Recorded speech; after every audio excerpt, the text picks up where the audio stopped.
pembawa sial. Datang ke keluarga kami dengan tubuh sakit hanya untuk menggerogoti.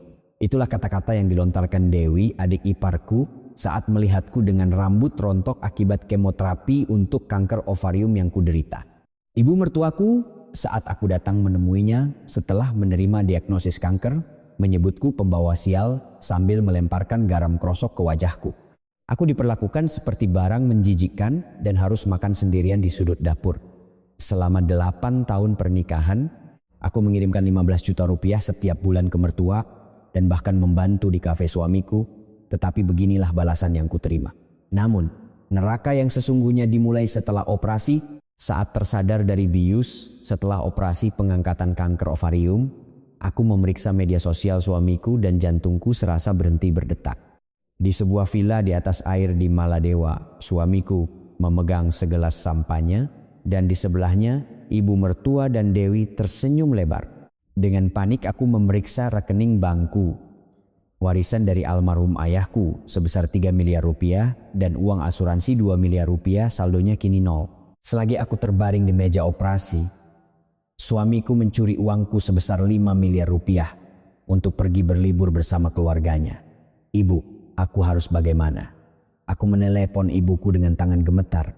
Namun, saat ibuku yang selama ini ku kenal hanya sebagai seorang nenek penjual lauk matang di pasar tradisional, mengeluarkan setumpuk dokumen, aku pun mengetahui jati diri ibuku yang sebenarnya, yang tidak pernah ku ketahui apa yang sebenarnya telah terjadi.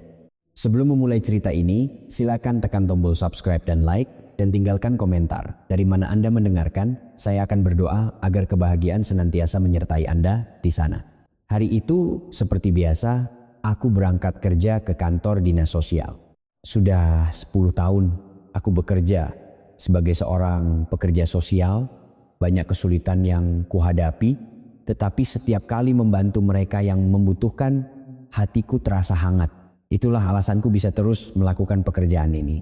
Namun, sekitar sebulan yang lalu, aku mulai merasakan sesuatu yang aneh. Tubuhku terasa sangat berat. Bahkan setelah bangun pagi, aku tidak merasa segar dan setelah makan siang, rasa kantuk yang luar biasa sulit sekali ditahan. Perutku juga sering terasa kembung.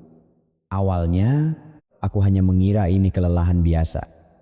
Mungkin karena kunjungan ke rumah para lansia terlantar akhir-akhir ini bertambah, jadi aku terlalu lelah, pikirku sambil mengabaikannya.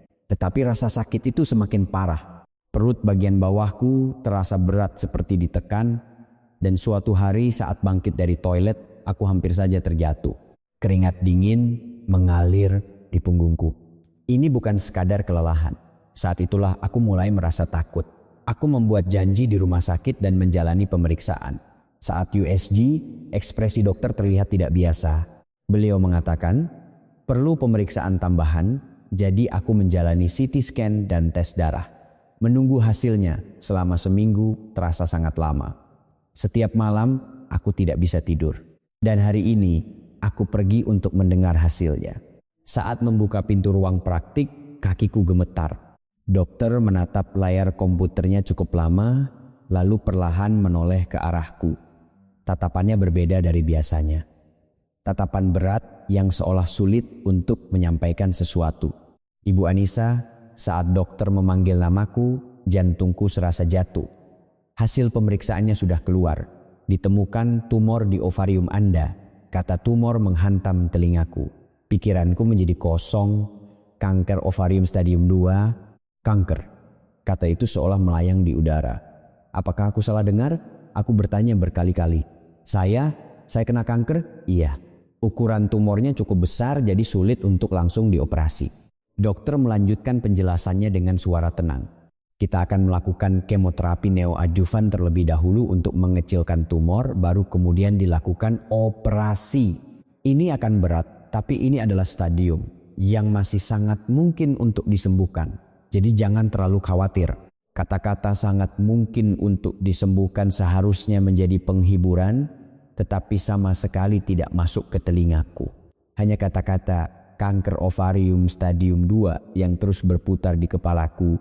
Kanker di usia 38 tahun, bagaimana ini bisa terjadi padaku? Langkahku keluar dari rumah sakit terasa sangat berat. Saat berjalan di koridor, air mata mengalir di pipiku. Tanganku gemetar hebat. Aku merasa harus memberitahukan ini pada seseorang. Beban ini terlalu berat untuk kutanggung sendiri. Dengan tangan gemetar, aku mengeluarkan ponsel dan menelepon suamiku. Nada sambung berbunyi panjang. Setelah beberapa saat, telepon akhirnya tersambung. Kenapa suara suamiku terdengar ketus? Mas, aku sekarang di rumah sakit. Oh, tapi aku lagi ada meeting soal kafe, sibuk nanti saja bicaranya, tunggu sebentar mas, telepon terputus. Tanpa sadar, aku menggenggam ponselku erat-erat sampai urat di punggung tanganku menonjol. Aku kena kanker, aku divonis kanker. Mengapa satu kalimat itu begitu sulit keluar dari mulutku? Tapi untuk apa aku bicara pada orang yang bahkan tidak mau mendengar? Aku terduduk di kursi lobi rumah sakit dan menangis untuk waktu yang lama. Orang-orang yang lewat melirikku, tetapi aku tidak punya tenaga untuk peduli. Aku merasa takut, sedih dan sendirian. Alih-alih pulang, aku menuju ke rumah mertuaku. Jika suamiku tidak bisa diandalkan, setidaknya ibu mertua, aku harus menceritakan ini pada seseorang. Kami sudah menikah 8 tahun, meski belum punya anak, kami tetap keluarga. Aku percaya mereka adalah orang-orang yang bisa kujadikan sandaran di saat sulit. Aku berdiri di depan pintu rumah mertua dan menekan bel. Sesaat kemudian pintu terbuka dan ibu mertuaku menatapku dengan ekspresi jengkel. Ada apa tiba-tiba? Bu, ada yang ingin saya sampaikan. Aku masuk ke ruang tamu. Dewi, adik iparku, juga sedang duduk di sofa menonton TV. Berdiri di depan mereka berdua membuat kakiku lemas. Aku tidak tahu bagaimana harus memulainya. Ibu, hari ini saya baru saja mendengar hasil pemeriksaan dari rumah sakit. Aku menarik napas dalam-dalam. Katanya kanker ovarium stadium 2. Keheningan menyelimuti ruangan. Mata ibu mertuaku membelalak. Namun di matanya tidak ada kekhawatiran, melainkan emosi yang lain. Apa? Kanker? Ibu mertuaku bangkit dari tempatnya. Lalu ia berlari ke dapur dan kembali dengan sekantong garam krosok. Aku hanya berdiri di sana tanpa mengerti apa-apa. Dasar pembawa sial. Ibu mertuaku mengambil segenggam garam dan melemparkannya ke wajahku. Butiran garam mengenai mata, hidung dan mulutku. Mataku perih dan mulutku terasa asin. Aku tidak mengerti apa yang sedang terjadi. Aku hanya bisa berdiri mematung di tempat. Hei, setan sial mana yang kubawa masuk ke rumah ini? Ibu mertuaku melemparkan segenggam garam lagi. Garam berhamburan di antara rambut dan di atas pakaianku. Dewi yang duduk di sofa mendecih. Ceke, sudah tidak bisa punya anak, sekarang jadi tidak berguna sama sekali. Kata-kata itu menusuk hatiku seperti belati. Selama 8 tahun menikah, aku sudah sering disindir karena belum punya anak. Tapi sekarang saat aku mengatakan aku terkena kanker, bukannya khawatir, malah kata-kata seperti ini yang kudapat. Air mataku tumpah ruah, tetapi aku bahkan tidak bisa mengeluarkan isak tangis. Tenggorokanku tercekat seolah tidak bisa bernapas. Sudah, cepat pergi. Jangan sebarkan sialmu di sini. Ibu mertuaku mengibaskan tangan yang mengusirku. Aku bahkan tidak bisa menjawab dan berjalan terhuyung-huyung ke pintu depan. Saat memakai sepatu, tanganku gemetar sampai tidak bisa memakainya dengan benar. Butiran garam di sekitar mataku larut dalam air mata dan mengalir turun, asin dan perih. Bukan hanya mataku, tapi juga hatiku. Pintu dibanting dengan keras. Aku yang ditinggal sendirian di koridor berdiri di sana untuk waktu yang lama. Pikiranku kosong. Hari itu aku baru tahu ada yang lebih menakutkan dari kanker, yaitu manusia. Kata-kata dan perbuatan dari manusia kepada manusia lain bisa meninggalkan luka yang lebih dalam daripada penyakit. Sambil turun dengan lift, aku berpikir dengan hampa. Apa salahku? Mengapa jadi seperti ini? Tidak ada jawaban yang kutemukan. Sesampainya di rumah, aku berdiri di depan cermin. Wajah yang penuh garam, mata yang merah, dan kulit yang pucat. Besok kemoterapi akan dimulai. Seberapa berat lagi penderitaan yang akan kuhadapi, aku takut. Tapi apa boleh buat? Aku harus hidup. Meskipun sendirian. Kemoterapi pun dimulai. Setiap kali ke rumah sakit, jarum infus ditusukkan ke lenganku. Perasaan saat cairan dingin obat itu menyebar ke seluruh tubuh melalui pembuluh darah sulit diungkapkan dengan kata-kata. Awalnya hanya terasa sedikit meriang, tapi seiring waktu, perutku mulai mual. Setiap kali makan, aku langsung memuntahkannya. Bahkan minum air saja membuat perutku bergejolak. Namun, kemoterapi pertama entah bagaimana bisa aku lewati. Meskipun berat, aku menghibur diri bahwa aku masih bisa menahannya. Dokter juga mengatakan perkembangannya tidak buruk. 3 minggu sampai kemoterapi berikutnya, aku pikir aku bisa memulihkan diri selama itu. Kejadian itu terjadi setelah kemoterapi kedua. Saat bangun pagi, aku menemukan segumpal rambut di atas bantalku. Awalnya aku tidak percaya, tidak mungkin. Sambil menyisir rambut dengan tanganku, helai-helai rambut rontok melalui sela-sela jariku, bukan hanya 1 atau 2 helai, tapi segumpal besar. Aku berlari ke kamar mandi, berdiri di depan cermin dan melihat kepalaku, bagian atasnya tampak botak. Kulit kepala putihku terlihat jelas. Tanganku gemetar hebat. Aku mengambil sisir lalu meletakkannya kembali beberapa kali. Akhirnya, aku bahkan tidak bisa menyisir dan terduduk di tempat. Penampilanku di cermin terasa asing. Baru sebulan yang lalu rambutku panjang sampai ke pinggang. Sekarang rontok di sana-sini hingga tak berbentuk. Wajahku juga tampak kuyu. Efek samping kemoterapi membuat wajahku bengkak, kelopak mataku bengkak, dan pipiku pucat kekuningan. Apakah ini aku? Apakah ini benar-benar penampilanku? Aku menangis lama. Aku tidak bisa menangis dengan suara keras karena suamiku tidur di kamar sebelah. Meskipun aku membangunkannya, dia bukan tipe orang yang akan menghiburku, tapi aku tetap ingin menangis sendirian dalam diam. Sejak hari itu, aku tidak bisa keluar rumah tanpa penutup kepala. Meskipun musim panas, aku memakai topi tebal. Aku takut dengan pandangan orang-orang. Bahkan saat ke supermarket, aku merasa orang-orang menatap. Aku tidak tahu apakah mereka benar-benar menatap atau itu hanya perasaanku. Tapi bagaimanapun juga, itu sulit untuk ditahan. Aku mengambil cuti sakit dari kantor. Aku tidak tahu harus menjelaskan apa kepada rekan-rekanku. Kalau aku bilang aku kanker, bagaimana tatapan mereka nanti? Aku takut akan hal itu. Tatapan kasihan, simpati, atau orang-orang yang diam-diam menghindar. Aku tidak punya kepercayaan diri untuk menanggung itu semua. Saat aku hanya mengurung diri di rumah seperti itu, suatu hari telepon datang dari ibu mertuaku. "Anissa, malam ini datanglah ke rumah. Kita makan malam bersama." Sungguh tidak terduga. Orang yang mengusirku sambil melemparkan garam kini mengajakku makan malam. Mungkinkah hatinya telah berubah? Dengan bodohnya aku menyimpan harapan seperti itu. Bagaimanapun juga kami keluarga, seiring berjalannya waktu, mereka pasti akan mengkhawatirkanku, pikirku. Aku memakai topi dalam-dalam dan pergi ke rumah mertua. Saat membuka pintu depan dan masuk, ibu mertua dan Dewi sedang menonton TV di ruang tamu. Aku menundukkan kepala untuk memberi salam. "Ibu, saya datang." Ibu mertuaku menatapku dari atas ke bawah. Pandangannya berhenti di topiku. "Kenapa kamu pakai itu? Kan di dalam rumah." "Oh ini?" "Tidak apa-apa, lepas." Nada bicara ibu mertuaku tegas. Aku tidak bisa menolaknya. Dengan tangan gemetar, aku melepas topiku. Rambut yang rontok di sana-sini dan kulit kepala yang terlihat di beberapa bagian terpampang jelas. Dewi menutup mulutnya dengan tangan dan matanya membelalak. Ya ampun, ibu mertuaku mengerutkan kening, seolah melihat serangga yang menjijikkan. "Lihat tampangmu itu." Benar-benar seperti hantu, hatiku mencelos. Tapi aku tidak bisa berkata apa-apa. Karena apa yang dikatakan ibu mertuaku tidak salah. Aku juga merasakan hal yang sama setiap kali melihat cermin. Waktu makan malam tiba, aku pergi ke dapur untuk membantu ibu mertuaku menyiapkan meja makan. Tetapi Dewi menghalangi jalanku.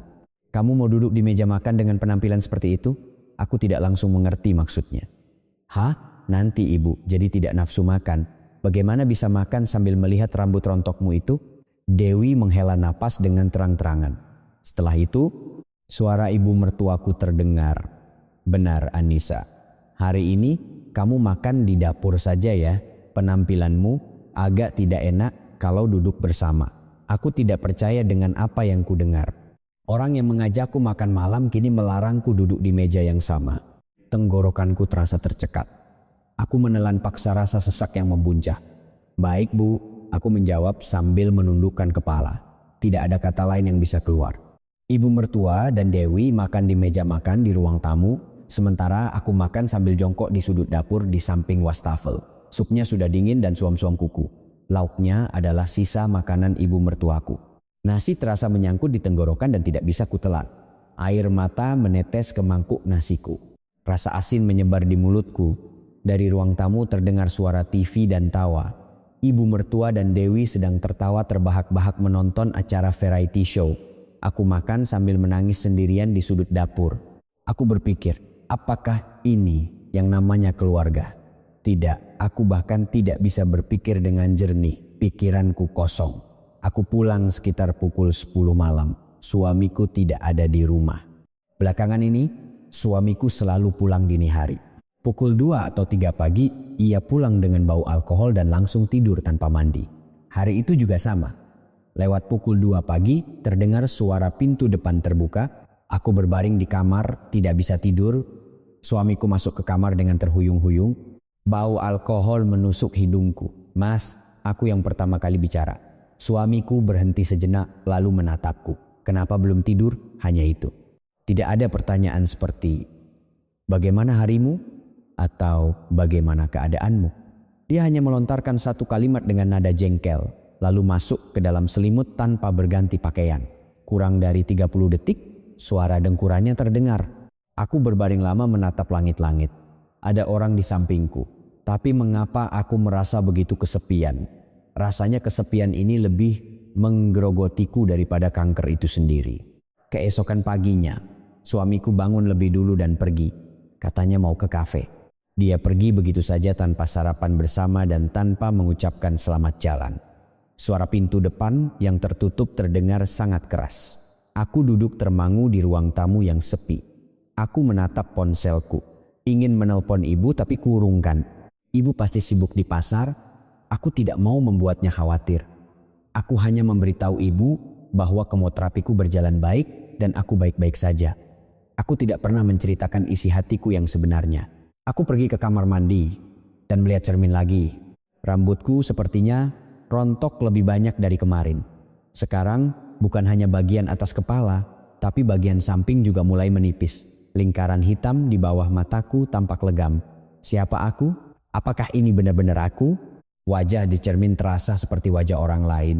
Aku sudah hidup 38 tahun tapi belum pernah merasa begitu asing dengan penampilanku sendiri. Aku merasa malu, aku malu. Aku takut bertemu siapapun dengan penampilan seperti ini. Selama cuti sakit yang panjang, kadang-kadang rekan kerja menghubungiku. Menanyakan kabarku, kapan aku akan kembali bekerja. Aku tidak bisa menjawab dengan benar. Untuk mengatakan aku baik-baik saja, kondisiku terlalu tidak baik. Dan untuk bicara jujur, aku tidak punya keberanian. Begitulah hari-hari berlalu. Menjalani kemoterapi, muntah, berbaring sakit, dan saat baru bisa bangkit, jadwal kemoterapi berikutnya sudah tiba. Siklus itu terus berulang. Suamiku masih pulang dini hari, dan dari mertua bahkan tidak ada kabar sama sekali. Aku perlahan-lahan hancur, sendirian, tanpa ada yang tahu. Ayahku meninggal 3 tahun yang lalu. Aku masih ingat dengan jelas hari itu. Saat telepon dari rumah sakit datang, aku sedang mengerjakan dokumen di kantor. Ayah pingsan, mereka menyuruhku segera datang. Aku naik taksi dan bergegas tetapi ayah sudah tidak sadarkan diri. Pendarahan otak. Beliau bertahan beberapa hari. Lalu akhirnya menghembuskan napas terakhir. Ayah seumur hidupnya membuka warung lauk matang bersama ibu di pasar. Bangun jam 4 pagi untuk menyiapkan bahan menjaga warung sampai jam 10 malam. Selama 30 tahun, beliau bekerja tanpa istirahat sehari pun. Berkat beliau, aku bisa kuliah dan mendapatkan pekerjaan yang stabil. Tangan ayah selalu keriput karena air, dan di bawah kukunya selalu ada bekas bumbu. Tangan yang kasar dan keras, tapi bagiku itu adalah tangan terhangat di dunia. Setelah ayah meninggal, ibu menjaga warung sendirian. Beliau bilang padaku, jangan khawatir, ibu bisa melakukannya sendiri. Karena itu, selain uang yang kukirim ke mertua setiap bulan, aku tidak bisa memberikan uang tambahan untuk ibu. Karena ibu bilang beliau baik-baik saja, aku benar-benar mengira beliau baik-baik saja. Hari ini adalah tahlilan 3 tahunan ayah. Pagi-pagi sekali aku pergi ke rumah orang tuaku memakai topi dalam-dalam. Aku hanya memberitahu ibu bahwa rambutku rontok sedikit karena efek samping kemoterapi. Aku tidak sanggup menunjukkan seberapa parahnya karena takut ibu khawatir. Ibu sudah menyiapkan makanan untuk tahlilan sejak subuh. Di dapur yang sempit, beliau menggoreng lauk, menumis sayuran, dan memasak sup. Seorang wanita yang usianya hampir 70 tahun melakukan semua itu sendirian. Aku menawarkan bantuan tapi ibu menolaknya. Astaga, kamu kan sedang sakit, mau melakukan apa? Duduk saja. Bu, saya tidak apa-apa. Sudah, kamu kan lelah. Meski begitu, aku tetap memakai celemek dan berdiri di samping ibu. Setidaknya aku bisa membantu membalik gorengan. Berdiri berdampingan dengan ibu membuat makanan. Entah kenapa aku ingin menangis. Teringat ayah. Dulu ayah juga ada di sini, tapi sekarang hanya fotonya yang terpajang di ruang tamu. Saat itu ponselku berdering. Di layar tertera nama ibu mertua. Aku merasa firasat buruk. Mertuaku tahu hari ini adalah tahlilan ayahku. Ada urusan apa beliau menelepon? Halo Bu, Anissa, hari ini ada waktu kan? Ada tamu mau datang ke rumah, harus bersih-bersih. Aku tidak percaya dengan apa yang ku dengar. Apakah beliau tidak tahu hari apa ini? Bu, hari ini tahlilan ayah saya. Saya sedang membantu ibu menyiapkan tahlilan. Hening sejenak, lalu suara ibu mertuaku kembali dengan nada tajam. Apa? Tahlilan. Apa pentingnya tahlilan orang yang sudah mati? Melayani orang yang masih hidup itu lebih penting. Jantungku serasa jatuh.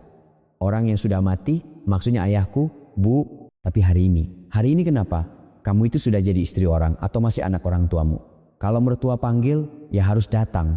Di seberang telepon, terdengar napas ibu mertuaku yang kasar. Aku tahu apa yang akan ku dengar jika terus berdebat. Tanganku lemas. Baik Bu, saya akan ke sana. Setelah menutup telepon, kakiku lemas. Ibu menjulurkan kepalanya dari dapur dan bertanya, "Siapa?" "Oh, ibu mertua. Sepertinya saya harus ke sana sebentar." "Sekarang?" "Padahal kita harus menyiapkan tahlilan." Wajah ibu tampak bingung. Aku tidak sanggup memberitahu ibu apa yang dikatakan mertuaku.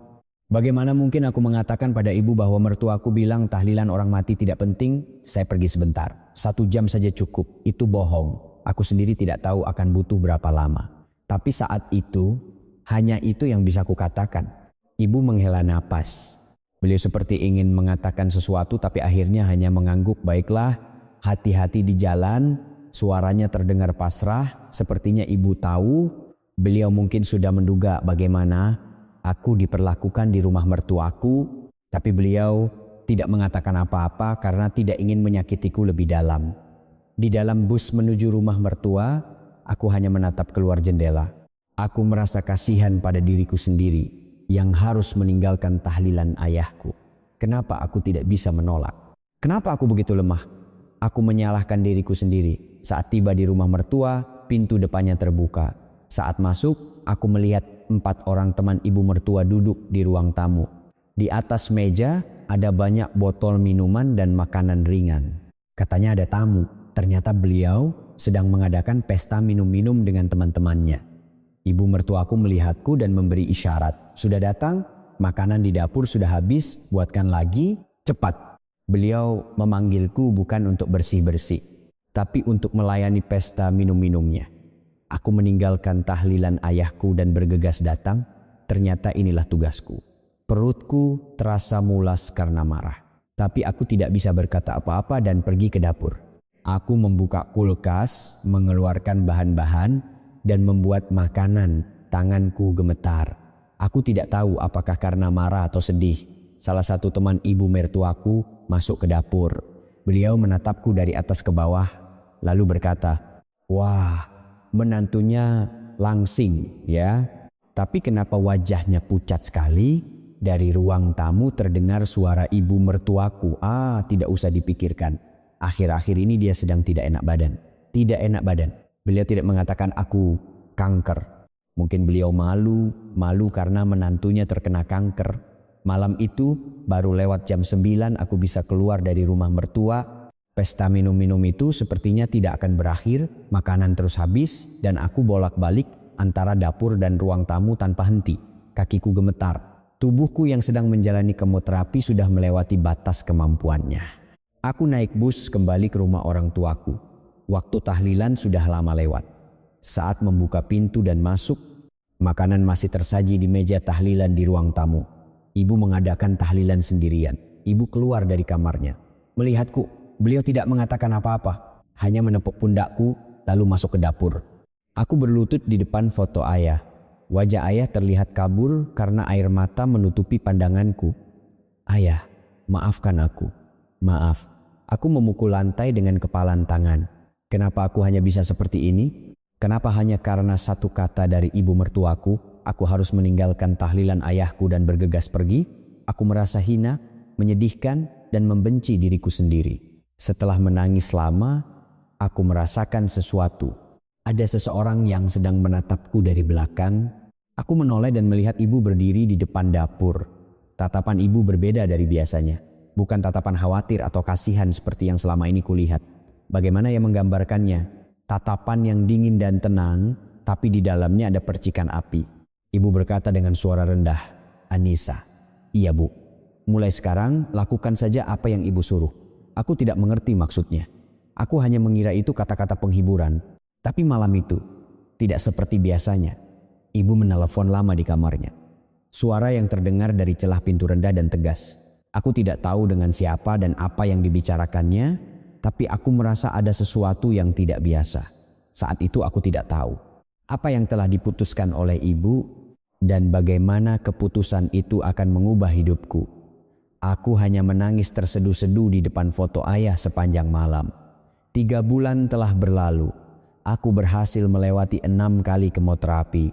Setiap kali disuntik, seluruh tubuhku terasa panas seperti api lalu dingin seperti es berulang-ulang. Makan muntah, minum muntah. Akhirnya tidak ada lagi yang bisa dimuntahkan selain cairan lambung. Rambutku hampir tidak tersisa. Alis dan bulu mataku juga rontok. Aku takut melihat cermin. Jadi setiap kali masuk kamar mandi, aku selalu menunduk. Tapi aku bertahan karena aku harus hidup. Dan akhirnya hari operasi tiba. Dokter mengatakan berkat kemoterapi, tumornya sudah banyak mengecil. Sekarang ukurannya sudah bisa diangkat melalui operasi. Kemoterapi neoadjuvan itu berhasil. Mendengar itu, air mataku tumpah ruah. Akhirnya benjolan kanker ini bisa diangkat dari tubuhku. Rasa lega menyelimutiku. Malam sebelum operasi aku menelepon suamiku. "Mas, besok aku operasi. Bisa temani aku?" Terdengar hela napas dari seberang telepon. Besok ada urusan penting di kafe. Nanti setelah operasi selesai aku ke sana." Hatiku mencelos. Operasi kanker. Bisa saja aku tidak bangun lagi dari meja operasi. Tapi dia bilang ada urusan penting. "Mas, tolong, aku ingin melihat wajahmu sebelum masuk ruang operasi." Iya, nanti kusempatkan ke sana." Kusempatkan, kata-kata itu menusuk hatiku seperti belati. Tapi aku tahu tidak ada gunanya bicara lebih jauh. Aku menutup telepon dan duduk termangu untuk waktu yang lama. Pagi hari di hari operasi, saat tiba di rumah sakit, suamiku tidak datang. Sebaliknya, ibuku sudah ada di sana. Katanya beliau berangkat dari pasar subuh-subuh, di tangannya ada semangkuk bubur hangat. "Anissa, makan ini biar kuat." "Bu, sebelum operasi harus puasa." "Oh, astaga." Ibu lupa. Ibu tersenyum canggung. Entah kenapa senyum itu terasa begitu sedih. Ibu pasti tidak tidur semalaman untuk memasak bubur ini. Wanita yang usianya hampir 70 tahun itu pasti sangat lelah naik bus dari pasar subuh-subuh ke Jakarta. "Terima kasih, Bu." "Terima kasih untuk apa?" "Ini kan sudah seharusnya." Ibu menggenggam tanganku erat. Tangan yang kasar dan pecah-pecah. Tangan yang penuh kapalan karena bekerja seumur hidup. Tangan itu terasa paling kokoh di dunia. Sebelum masuk ruang operasi, aku memeriksa ponsel untuk terakhir kalinya. Berharap ada kabar dari suamiku. Tidak ada apa-apa. Tidak ada satupun pesan WhatsApp atau SMS. Aku akan masuk ruang operasi, tapi dia bahkan tidak peduli. Kenyataan itu membuatku mati rasa bahkan sebelum dibius. "Ibu Anissa, mari masuk." Mengikuti arahan perawat, aku menuju ruang operasi. Aku menoleh ke belakang, ibu melambaikan tangan dari ujung koridor. Sudut matanya memerah. Beliau menangis. Berusaha agar tidak terlihat. "Bu, aku akan segera kembali." Setelah mengucapkan itu, pintu ruang operasi tertutup. "Operasi berlangsung selama 4 jam," katanya. Aku tidak tahu apa-apa sampai tersadar dari bius. Rasanya seperti melayang dalam kegelapan pekat. Sesekali aku seperti mendengar suara ayah, "Anissa, semangat ya. Ayah menjagamu." Aku tidak tahu apakah itu mimpi atau halusinasi, tapi suara itu menahanku. Saat membuka mata, aku melihat langit-langit putih, ruang pemulihan. Seluruh tubuhku lemas, dan bagian perutku terasa nyeri. Tapi aku hidup. Operasi telah selesai. Anissa sudah sadar, terdengar suara ibu. Aku menoleh, ibu duduk di samping tempat tidur. Matanya bengkak. Sepertinya beliau menangis semalaman, Bu. Operasiku berjalan lancar? Iya, dokter bilang berhasil. Tumornya sudah diangkat semua. Mendengar itu air mata mengalir. Aku selamat. Aku benar-benar selamat. Rasa lega menyelimutiku seperti ombak. Terima kasih, Bu, sudah menemaniku. Tentu saja Ibu harus di sini. Ibu mau kemana lagi? Ibu mengelus keningku. Sentuhannya begitu hangat. Sesaat kemudian Ibu bangkit dari tempatnya. Anissa, Ibu ke kamar mandi sebentar ya. Nanti Ibu kembali. Kamu istirahat saja. Iya, Bu. Setelah Ibu pergi, aku sendirian. Aku menatap langit-langit dengan hampa, lalu teringat suamiku. Katanya dia akan datang setelah operasi selesai. Apakah sudah ada kabar?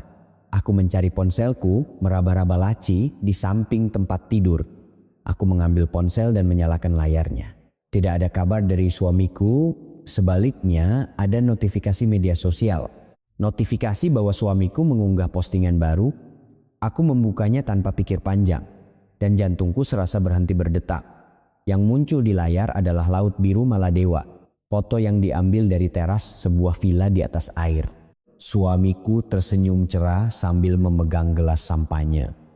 Di sebelahnya, ibu mertua dan Dewi berdiri berjajar, tersenyum dengan cara yang sama. Di bawah foto tertulis, liburan keluarga. Maladewa memang yang terbaik. Liburan keluarga? Lalu aku bukan keluarga? Tanganku gemetar sampai hampir menjatuhkan ponsel. Pikiranku kosong. Saat aku terbaring di meja operasi, orang-orang ini minum sampahnya di Maladewa. Saat perutku dibedah untuk mengangkat benjolan kanker, orang-orang ini tertawa melihat laut. Tiba-tiba firasat buruk menyelimutiku. Liburan ke Maladewa, berapa biayanya? Dari mana uangnya?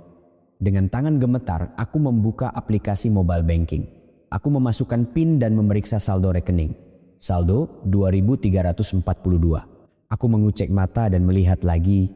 Jelas-jelas di rekening ini ada warisan dari ayah sebesar 3 miliar rupiah.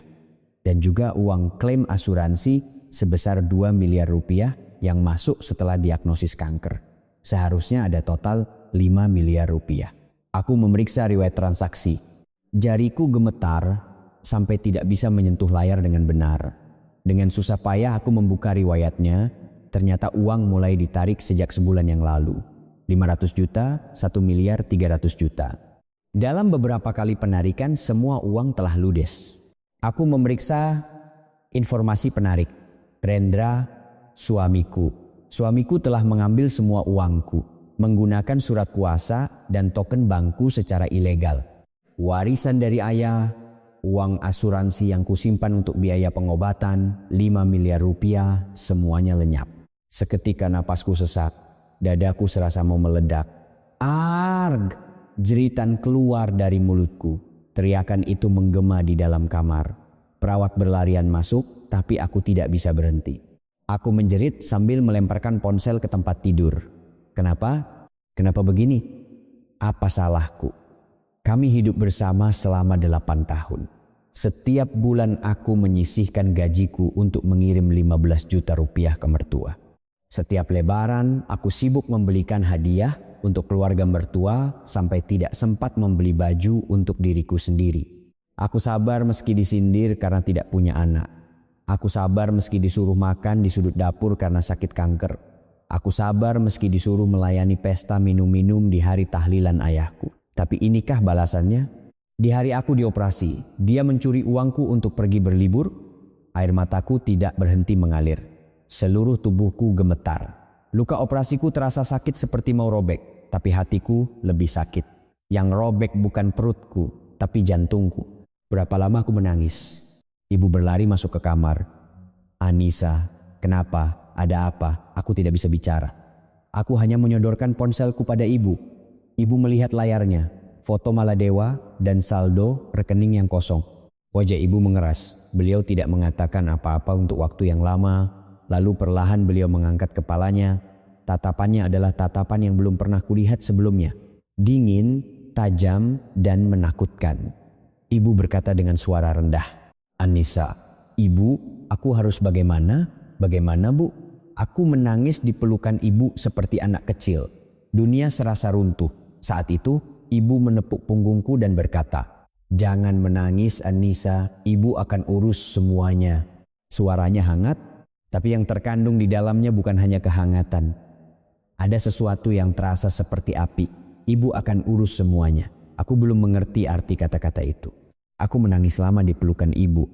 Air mataku seolah tak mau berhenti. Semua yang telah kupendam selama 8 tahun seolah meledak sekaligus. Perlakuan buruk dari mertua, ketidakpedulian suami, dan pengkhianatan mengejutkan yang baru saja ku ketahui semuanya bercampur menjadi tangisan. Ibu, aku harus bagaimana? Uangku habis semua. 5 miliar rupiah hilang. Ibu tahu, ibu tahu. Ibu tahu semuanya. Ibu menepuk punggungku sambil berkata. Tapi anehnya suaranya begitu tenang. Putrinya ditipu 5 miliar rupiah. Kenapa beliau begitu tenang? Ibu, aku benar-benar harus bagaimana? Aku harus bayar biaya pengobatan. Bagaimana aku akan hidup ke depannya? An-Nisa, ibu memegang pundakku dan sedikit menjauhkan tubuhku. Lalu beliau menatap mataku lurus-lurus. Tatapan itu terasa asing. Bukan ibu sederhana penjual lauk di pasar. Seperti orang yang berbeda. Ibu akan selesaikan semuanya. Hah? Ibu mau melakukan apa? Ibu membuka tas besar yang diletakkannya di kursi samping tempat tidur. Dari dalamnya, beliau mengeluarkan setumpuk dokumen tebal. Sepertinya ada ratusan lembar kertas. Ibu meletakkannya di atas pangkuanku. Ini apa? Baca. Dengan tangan gemetar aku membolak-balik dokumen itu. Di halaman pertama ada sertifikat hak milik SHM, sebuah ruko di kawasan SCBD Jakarta. Di kolom pemilik tertera nama PT Sumiati Holdings. Direktur utama Sumiati. Nama ibuku. Ibu, ini apa? Aku membalik ke halaman berikutnya. SHM lain. Sebuah gedung perkantoran di Sudirman. Pemiliknya juga Sumiati Holdings. Halaman berikutnya, dan berikutnya lagi. Ruko di dekat Kuningan, gedung di Pondok Indah, apartemen di pusat kota. Semuanya atas nama perusahaan ibu. Pikiranku kosong. Aku tidak mengerti situasi ini. Ibu, ini semua apa? Kenapa gedung-gedung ini milik ibu? Ibu berkata perlahan. An-Nisa, ada sesuatu yang ibu sembunyikan selama ini. Sesuatu yang disembunyikan? Iya. Ibu tidak hanya jualan lauk di pasar. Ibu duduk dan memulai cerita 30 tahun yang lalu. Kamu tahu kan? Setelah menikah dengan ayahmu, ibu mulai berdagang di pasar. Awalnya sangat sulit. Bekerja dari subuh sampai malam tapi tidak banyak yang tersisa. Tapi saat uang mulai terkumpul, ibu berpikir uang ini tidak boleh hanya disimpan di bank. Harus melakukan sesuatu. Ibu mengatakan 30 tahun yang lalu, diam-diam beliau mulai belajar tentang properti. Bangun subuh membaca koran bisnis, sebelum tidur malam membaca buku ekonomi. Lalu saat mendengar kabar akan ada pengembangan besar di Jakarta Selatan, beliau dengan berani membeli tanah. Awalnya hanya tanah kecil. Saat dikembangkan, harganya naik, lalu uangnya ibu pakai untuk membeli lagi dan lagi. Selama 30 tahun ibu melakukan itu. Jadi sekarang ibu punya berapa? Ibu terdiam sejenak, lalu berkata dengan tenang, sekitar 700 miliar. Napasku serasa berhenti. 700 miliar, ibuku yang menjual lauk seharga 20.000 di pasar tradisional. Ibu bercanda kan? Tidak mungkin, bukan bercanda. Ini semua dokumennya ada. Dikelola oleh konsultan pajak, mendapat nasihat hukum dari pengacara, semuanya legal. Kepalaku pusing, dunia serasa terbalik. Ibuku yang hidup sederhana, yang sering memberi bonus kerupuk pada pelanggan. Ibuku yang dulu bilang uang jajan 500.000 saja terlalu banyak untukku. Ternyata seorang konglomerat dengan aset 700 miliar. Tapi kenapa ibu tidak pernah cerita padaku? Rasa kecewa menyelimutiku. Kenapa rahasia sebesar ini disembunyikan? Aku setiap bulan berhemat untuk mengirim uang ke mertua, sementara ibu punya 700 miliar. Kalau ibu cerita, ibu takut kamu akan bergantung. Ibu pikir kamu harus belajar hidup dengan usahamu sendiri. Ibu berhenti sejenak. Dan ibu tidak percaya pada menantu itu. Sejak awal pernikahan. Manusia itu sering tidak pulang boros. Ibu tahu semua penderitaanmu. Tapi karena kamu menikah karena cinta, ibu tidak bisa bilang apa-apa. Sudut mata ibu memerah. Tapi setelah kamu didiagnosis kanker, saat itulah ibu mulai bergerak. Bergerak, ibu menyewa orang. Detektif swasta. Jantungku berdebar kencang. Detektif swasta? Iya. Selama 3 bulan, semua gerak-gerik manusia itu diselidiki. Ibu mengeluarkan amplop lain dari tumpukan dokumen. Di dalamnya ada banyak sekali foto. Saat kulihat, aku tidak percaya. Foto suamiku bergandengan tangan dengan seorang wanita muda. Foto mereka duduk berhadapan sambil tertawa di kafe. Foto mereka masuk ke hotel. Wanita itu adalah pegawai di kafe suamiku. Seorang wanita muda berusia sekitar akhir 20-an. Dia sudah berhubungan dengan wanita ini lebih dari setahun. Bahkan saat kamu menjalani kemoterapi, tanganku gemetar. Aku tidak sanggup memegang foto-foto itu. Foto-foto berikutnya lebih mengejutkan. Foto suamiku masuk ke sebuah gedung di Jakarta. Laporan detektif menyebutkan tempat itu adalah tempat judi ilegal. Suamiku mulai berjudi sejak 3 tahun yang lalu dan utangnya terus membengkak. Utang judinya 2 miliar. 1 miliar atas namamu, 1 miliar lagi atas nama ibu dan adiknya. Manusia itu diam-diam mengambil pinjaman atas nama saya. Maksudnya, dia menggunakan KTP dan tanda tanganmu secara ilegal untuk mengambil pinjaman. Tanpa sepengetahuanmu, seluruh tubuhku lemas. Tidak cukup menggelapkan 5 miliar, dia juga membuat utang atas namaku. Inikah suamiku, orang yang hidup bersamaku selama 8 tahun. Dan lihat ini, ibu mengeluarkan dokumen lain. SHM sebuah properti.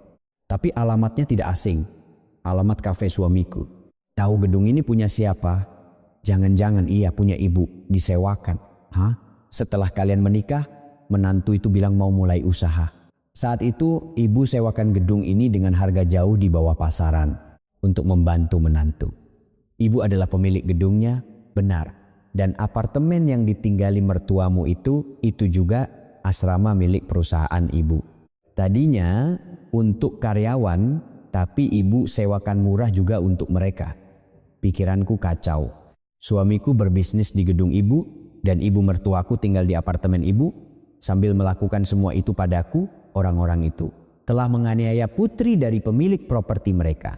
Berbisnis di gedung sewaan, hidup mewah di rumah sewaan. Suara ibu menjadi dingin, tidak bisa dimaafkan. Saat itu ponsel ibu berdering. Ibu mengangkat teleponnya. Iya Pak Budi, ya saya sedang bersama Anissa. Laporan polisinya sudah masuk? Baik. Surat penangkapannya? Ya dalam seminggu. Baik. Setelah menutup telepon, ibu menatapku. Anissa, begitu ketahuan manusia itu mengambil uangmu, ibu langsung hubungi pengacara. Laporan polisi sudah dibuat. Laporan polisi?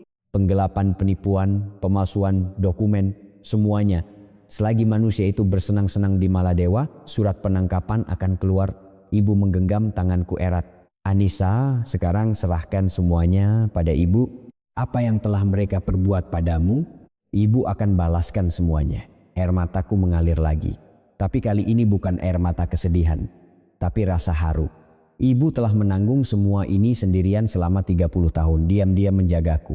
Pikiran itu membuat hatiku sesak. Ibu, terima kasih. Terima kasih banyak. Terima kasih untuk apa? Ini sudah seharusnya. Ibu mengelus kepalaku. Kepala yang rambutnya hampir habis karena kemoterapi. Sentuhan itu adalah yang terhangat di dunia. Anissa, jangan menangis lagi. Waktu untuk menangis sudah habis. Tatapan ibu bersinar tegas, sekarang waktunya untuk melawan. Mendengar kata-kata itu, aku merasakan sesuatu berubah dalam diriku. Rasa takut dan putus asa digantikan oleh harapan yang mulai tumbuh. Karena ada ibu, aku tidak sendirian lagi. Aku mengangguk, iya bu, aku akan melawan. Ibu mengeluarkan telepon dan menelpon seseorang. Pak Budi, ini saya. Tolong proses sekarang juga. Blokir semua kartunya. Terdengar suara Pak Budi dari seberang telepon. Sepertinya beliau menjawab sesuatu, tapi aku tidak bisa mendengarnya dengan jelas. Ibu mengangguk sambil berkata, iya, semua kartu perusahaan dan kartu keluarga atas nama Anissa juga blokir sampai tidak bisa dipakai sepeser pun. Telepon ditutup, ibu menatapku dan berkata, sudah ini baru permulaan bu, kalau kartunya diblokir bagaimana? Orang-orang itu kan sekarang di Maladewa. Mereka tidak akan bisa bayar hotel, tidak bisa makan. Mendengar itu, perasaan aneh menyelimutiku, campuran antara rasa puas dan rasa bersalah. Sejahat apapun dia tetap suamiku. Apakah boleh melakukan sampai sejauh ini? Tapi pikiran itu tidak bertahan lama. Di hari aku dioperasi, mereka minum sampahnya di Maladewa dengan uangku sebesar 5 miliar. Bagus, Bu. Kata-kata itu keluar dari mulutku. Aku sendiri terkejut. Aku yang selama 8 tahun hanya bisa sabar. Untuk pertama kalinya menginginkan balas dendam. 2 hari kemudian, aku masih terbaring di ranjang rumah sakit dalam masa pemulihan. Luka operasi masih sakit, tapi sudah jauh lebih baik. Ibu merawatku di rumah sakit sambil sesekali menelepon. Beliau tidak menceritakan secara detail apa yang dibicarakannya dengan Pak Budi. Hanya bilang jangan khawatir. Sore itu ponsel ibu berdering, "Halo, Pak Budi." "Apa, begitu ya?" Ekspresi ibu berubah. Sudut bibirnya sedikit terangkat. Setelah menutup telepon, ibu berkata padaku, "Anissa, sudah dimulai." "Apanya, Bu?" "Di resor Maladewa katanya terjadi keributan." Ibu menunjukkan layar ponselnya. "Laporan dari Pak Budi." Katanya laporan real time dari penyelidik di sana. Aku membacanya. Siang tadi, rombongan suamiku hendak makan siang di restoran resort. Tapi saat membayar, kartunya ditolak. Awalnya mereka mengira mesinnya rusak. Mereka mengeluarkan kartu lain, tapi itu juga tidak bisa. Kartu perusahaan, kartu pribadi, kartu keluarga semuanya sudah diblokir. Suamiku panik dan pergi ke resepsionis. Pihak resor memberitahu bahwa jika biaya penginapan tidak dibayar mereka bisa diusir. Suamiku berteriak, "Tidak mungkin, kartu ini limitnya tidak terbatas." Coba lagi. Tapi hasilnya sama. Semua kartu sudah dibekukan.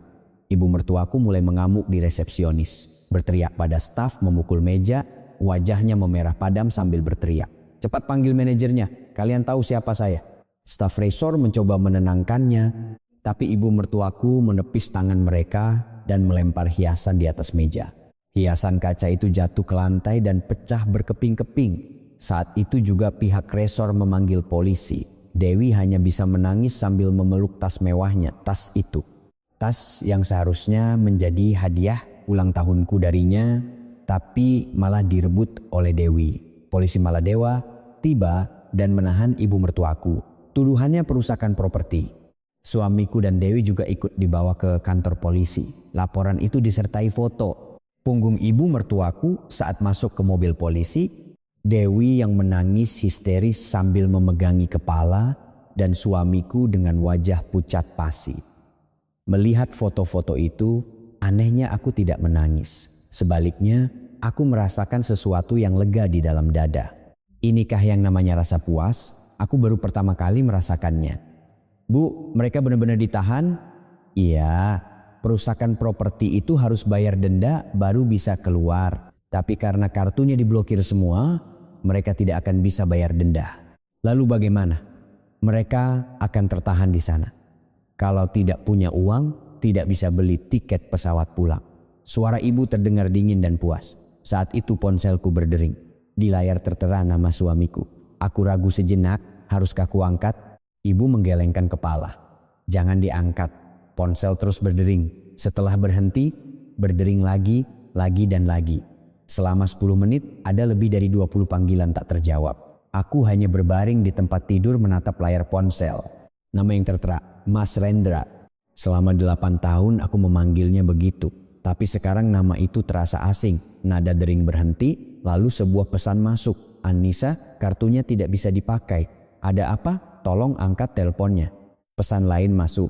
"Sayang, ini aku."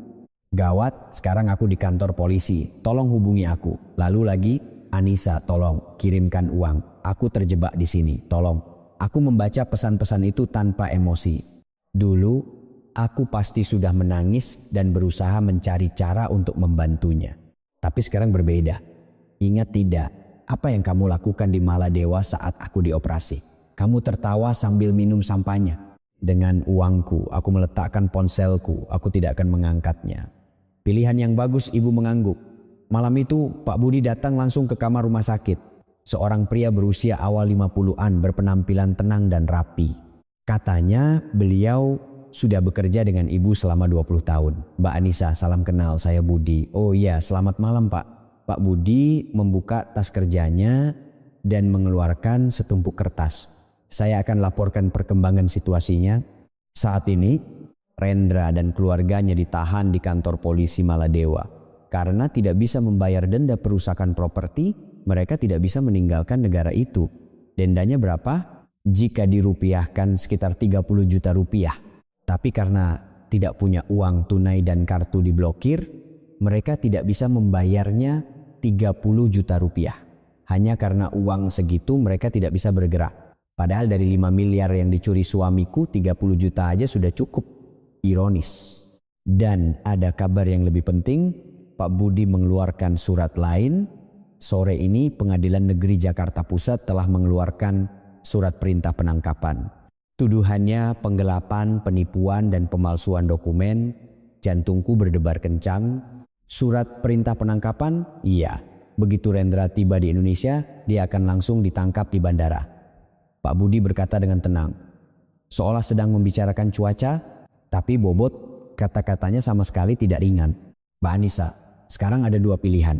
Bayar dendanya agar mereka cepat pulang dan ditangkap, atau biarkan mereka menderita sedikit lebih lama baru dipulangkan. Aku berpikir sejenak. Lalu aku membuka mulut. Biarkan saja sedikit lebih lama. Buat mereka tidak bisa menggunakan uang sepeser pun. Suaraku terasa asing. Bukan suara orang yang selama 8 tahun hanya bisa sabar. Suara yang keras dan dingin yang baru pertama kali ku keluarkan. Pak Budi mengangguk. Baik, akan kami laksanakan. Ibu menggenggam tanganku. Tangan itu terasa hangat. Bagus Anissa. Aku menatap keluar jendela. Matahari terbenam. Sinar jingga senja menyelinap masuk ke kamar. Neraka 8 tahun akan segera berakhir. Dan neraka mereka baru saja dimulai. Untuk pertama kalinya, sudut bibirku terangkat. Sudah lama aku tidak tersenyum. Seminggu telah berlalu. Luka operasiku belum sembuh total, tapi pemulihanku berjalan lancar. Dokter mengatakan kondisiku bagus. Tumornya berhasil diangkat bersih dan kedepannya hanya perlu pemeriksaan rutin. Mendengar itu, aku merasa sangat lega. Namun, terlepas dari pemulihan fisik, hatiku masih terasa rumit. Hari ini adalah hari itu. Hari di mana suami dan keluarganya kembali ke Indonesia. Ibu datang ke rumah sakit pagi-pagi sekali. Anissa, kamu kuat ke bandara hari ini? Iya Bu, aku akan pergi. Jangan dipaksakan. Pak Budi bisa urus semuanya. Tidak Bu, aku ingin melihatnya langsung dengan mataku sendiri. Aku bangkit dari tempat tidur. Aku masih sulit untuk berjalan jauh. Ibu membawakan kursi roda. Aku duduk di sana dan menarik napas dalam-dalam. Aku gugup. Sejujurnya aku juga takut. Harus berhadapan dengan orang-orang yang selama 8 tahun membuatku menunduk. Tapi kali ini akan berbeda. Kali ini giliranku untuk mengangkat kepala. Dalam perjalanan ke Bandara Soekarno-Hatta, di dalam mobil ibu berkata, Anissa, ibu sudah memberitahu beberapa stasiun TV. Stasiun TV? Iya. Nanti wartawan akan ada di bandara. Jantungku berdebar kencang. Stasiun TV berarti ini akan masuk berita? Bu, apa harus sampai sejauh itu? Harus. Dunia harus tahu apa yang telah mereka perbuat padamu. Tidak boleh diselesaikan diam-diam. Suara ibu tegas. Aku mengangguk. Ibu benar. Jika disembunyikan dan ditahan, aku akan terus menjadi korban. Sekarang saatnya untuk mengungkapkannya. Saat tiba di bandara, gerbang kedatangan sudah ramai. Lebih dari 10 wartawan dengan kamera berdiri di sana. Selain 5 stasiun TV yang dihubungi ibu, cerita ini sudah menyebar online dan stasiun TV lain juga datang meliput. Di media sosial, ceritanya sudah viral. Suami tinggalkan istri penderita kanker demi liburan ke Maladewa, gelapkan 5 miliar di hari operasi istri. Ceritaku menjadi topik hangat di komunitas online. Ribuan komentar bermunculan dan beritanya menjadi trending topik. Aku duduk di kursi roda di depan gerbang kedatangan. Ibu berdiri di sampingku. Pak Budi juga ada di sana. Dan tak jauh dari sana, 2 orang polisi berpakaian preman berdiri, memegang surat perintah penangkapan. Sesaat kemudian, pintu gerbang kedatangan terbuka. Yang pertama kali keluar adalah Dewi. Wajahnya berantakan, riasannya luntur dan rambutnya acak-acakan. Matanya bengkak, sepertinya dia kelelahan menangis. Orang yang biasanya selalu berpakaian modis kini terlihat seperti gelandangan. Di belakangnya, ibu mertuaku keluar. Keadaannya tidak jauh berbeda. Pakaiannya kusut dan wajahnya penuh kelelahan. Terlihat jelas betapa menderitanya dia selama seminggu bolak-balik antara kantor polisi dan bandara di Maladewa. Terakhir, suamiku keluar. Mata kami bertemu. Suamiku membeku saat melihatku, aku yang duduk di kursi roda, dan wartawan serta kamera yang mengelilingi kami. Wajah suamiku pucat pasi saat menyadari situasinya. Saat itu juga, blitz kamera mulai menyala. Kilatan cahaya yang menyilaukan mata. Wartawan menyodorkan mikrofon. "Bapak Rendra, kenapa Anda pergi berlibur ke Maladewa saat istri Anda sedang menjalani operasi kanker? Uang 5 miliar yang Anda gelapkan digunakan untuk apa? Tolong jelaskan mengenai tuduhan perselingkuhan Anda." Suamiku panik dan mundur, tapi di belakangnya ada ibu mertua dan Dewi, dan di sampingnya wartawan mengepung seperti tembok. Tidak ada tempat untuk lari. Aku perlahan bangkit dari kursi roda. Ibu membantuku. Kakiku gemetar, tapi aku ingin berdiri. Aku ingin mengatakannya langsung dari mulutku sendiri. Seorang wartawan menyodorkan mikrofon padaku. "Anda korbannya kan? Bisakah Anda ceritakan langsung?" Aku menarik napas dalam-dalam. Lalu aku membuka mulut. "Nama saya Anissa. 3 bulan yang lalu, saya didiagnosis kanker ovarium stadium 2. Suaraku gemetar, tapi aku tidak berhenti. Selama 3 bulan saya menjalani kemoterapi. Rambut saya rontok semua, setiap hari saya muntah dan menahan rasa sakit yang luar biasa." Para wartawan terdiam, hanya suara kamera yang terdengar. Dan seminggu yang lalu, akhirnya saya menjalani operasi. Di hari operasi, suami saya tidak ada di samping saya. Tahu di mana dia? Di Maladewa, berlibur dengan uang saya. Aku menatap suamiku lurus-lurus. Suamiku menundukkan kepala. Suami saya, Rendra, di hari saya dioperasi. Mencuri warisan dari almarhum ayah saya sebesar 3 miliar rupiah dan uang klaim asuransi kanker sebesar 2 miliar rupiah, total 5 miliar. Menggunakan KTP dan data perbankan saya secara ilegal. Terdengar bisik-bisik. Para wartawan sibuk mencatat. Dan orang ini selama 3 tahun diam-diam berselingkuh di belakang saya dengan pegawainya sendiri. Bahkan saat saya menjalani kemoterapi, dia masih bertemu dengan wanita itu. Pak Budi maju. Di tangannya ada tablet yang memutar rekaman suara. Saat tombol ditekan, suara suamiku menggema di bandara. Uang asuransinya sudah cair. Dengan uang ini, kita bisa hidup seperti raja. Tenang saja. Dia tidak akan hidup lama, dia. Kata itu menusuk telingaku. Suami yang hidup bersamaku selama 8 tahun memanggilku seperti itu. Dia. Dan mengatakan aku tidak akan hidup lama. Dia menunggu kematianku. Untuk kabur dengan uangku. Air mata mengalir, tapi aku menahannya. Aku tidak boleh hancur di sini. Tiba-tiba suamiku berlutut di depan wartawan, di depan kamera. Dia terduduk di lantai. "Anissa, kumohon, aku sudah gila. Maafkan aku sekali saja. Kumohon." Air mata mengalir di wajah suamiku. Hidungnya memerah dan bibirnya gemetar. Dulu hatiku pasti akan goyah. Orang itu juga pasti menderita. Pasti ada alasannya. Aku pasti akan merasionalisasikannya. Tapi sekarang tidak. Aku menatap suamiku dan berkata, "Saat kamu tertawa di Maladewa, aku bisa saja mati di meja operasi." Suaraku tidak gemetar, dingin dan tegas. "Saat kamu minum sampahnya, aku tidak tahu apakah aku akan sadar lagi dari bius atau tidak. Anissa, kumohon, tidak ada maaf." Saat mengucapkan kata-kata itu, rasanya ada batu besar yang terangkat dari dadaku. Beban yang kupikul selama 8 tahun menghilang. Ibu mertuaku berlari ke depan. "Anissa, kami yang salah, tolong maafkan kami. Kita kan keluarga, jangan begini, keluarga." Melemparkan garam dan menyuruhku makan di dapur. Memanggilku untuk melayani pesta minum-minum di hari tahlilan ayahku. Itukah keluarga? Aku menatap ibu mertuaku lurus-lurus. Ibu melemparkan garam padaku kan? Karena saya kena kanker, katanya pembawa sial. Wajah ibu mertuaku menegang. Itu, waktu itu ibu kaget.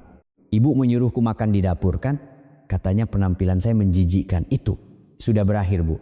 Saya bukan menantu ibu lagi. Ibu mertuaku terduduk di tempat. Dewi sudah menangis. Tapi dia tidak berani mendekatiku.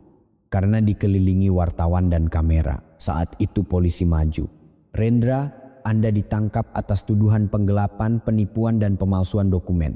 Anda berhak untuk tidak menjawab dan didampingi oleh pengacara. Polisi mengeluarkan borgol, klek. Suara logam dingin itu menggema di bandara. Kedua pergelangan tangan suamiku diborgol. Blitz kamera menyala membabi buta. Suamiku dibawa pergi oleh polisi dengan kepala tertunduk. Punggungnya semakin menjauh, lalu akhirnya menghilang di antara kerumunan. Aku menatapnya sampai akhir 8 tahun. Selama 8 tahun aku hidup untuk orang itu. Menyisihkan gaji untuk dikirim ke mertua, bekerja keras setiap lebaran, dan menahan segala macam hinaan karena tidak punya anak. Ini keluarga, ini pernikahan. Aku menipu diriku sendiri. Tapi sekarang aku tahu, itu bukan keluarga. Mereka adalah orang-orang yang memanfaatkanku, mengeksploitasiku, dan akan membuangku saat aku tidak berguna lagi. Sekarang sudah berakhir. Ibu memeluk pundakku. Anissa, kamu hebat. Kamu benar-benar hebat. Aku menangis di pelukan ibu. Kali ini bukan air mata kesedihan, tapi air mata kebebasan. 3 bulan telah berlalu sejak penangkapan suami saya di bandara. Selama itu, saya sudah banyak pulih. Luka operasi saya sudah sembuh, dan tenaga saya perlahan kembali. Rambut saya juga mulai tumbuh lagi. Masih pendek, tapi setiap kali bercermin, saya bisa melihat rambut hitam mulai tumbuh. Rasanya seperti bukti bahwa saya masih hidup. Suami saya berada di tahanan. Permohonan penangguhan penahanannya ditolak dengan alasan berisiko melarikan diri. Beberapa kali ia meminta untuk dijenguk, tapi saya tidak pernah datang. Tidak ada alasan untuk itu. Dan hari ini akhirnya hari itu tiba. Hari eksekusi pengosongan. Kontrak sewa apartemen yang ditinggali ibu mertua dan Dewi telah berakhir. Apartemen itu memang milik perusahaan ibu saya. Dulu disewakan murah untuk keluarga menantu, tapi sekarang kontraknya tidak diperpanjang. Pemberitahuan pengosongan sudah dikirim, tapi ibu mertua dan Dewi tidak mau pergi. Akhirnya kami mengajukan gugatan pengosongan ke pengadilan dan hari ini eksekusi paksa akan dilaksanakan. Pukul 6 pagi saya dan ibu tiba di depan apartemen itu. Di depan kompleks apartemen, jurusita dan petugas keamanan sudah menunggu. 2 buah truk juga sudah terparkir. Truk untuk mengangkut barang. Pak Budi juga ada di sana. Mbak Anissa, Mbak tidak perlu melihat langsung. Kami akan urus semuanya. Tidak, Pak, saya akan lihat sampai selesai. Saya menjawab begitu. Saya ingin melihat dengan mata kepala sendiri bagaimana semua ini berakhir. Jurusita menekan bel. Cukup lama tidak ada jawaban. Ditekannya lagi dan lagi, tapi pintu tidak juga terbuka. Eksekusi pengosongan dari pengadilan. Tolong buka pintunya, jurusita berteriak. Baru setelah itu terdengar suara dari dalam. Sesaat kemudian pintu depan terbuka sedikit. Dari celah itu terlihat wajah Dewi. Kulitnya kusam dengan lingkaran hitam pekat di bawah matanya. Ada apa pagi-pagi begini? Kami datang untuk melakukan eksekusi pengosongan. Tolong buka pintunya. Tidak mau. Tidak akan kubuka. Ini rumah kami. Dewi berteriak. Tapi jurusita tetap tenang.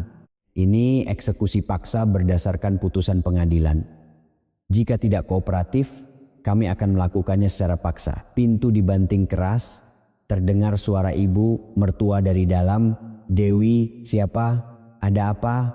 Bu, gawat. Mereka datang untuk mengusir kita. Sesaat kemudian pintu terbuka lagi. Kali ini ibu mertua, masih dengan piyama dan rambut acak-acakan. Beliau terlihat jauh lebih kuyu daripada saat saya lihat di bandara 3 bulan lalu. Apa-apaan ini? Pagi-pagi datang ke rumah orang. Saya akan tunjukkan surat putusan pengosongan. Jurusita menyodorkan dokumen. Ibu mertua merebutnya dan hendak merobeknya.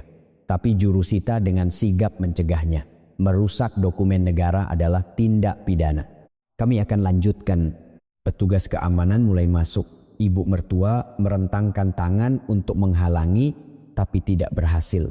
Petugas dengan lihai melewatinya dan masuk ke dalam rumah. Saya berdiri di depan pintu, menyaksikan semua itu. Rumah itu sudah sangat berbeda dari saat saya datang untuk bersih-bersih dulu. Berantakan. Botol-botol minuman kosong berserakan di lantai ruang tamu. Bungkus mie instan dan wadah makanan pesan antar menumpuk di wastafel. Rumah yang dulu rapi, kini seperti tempat sampah.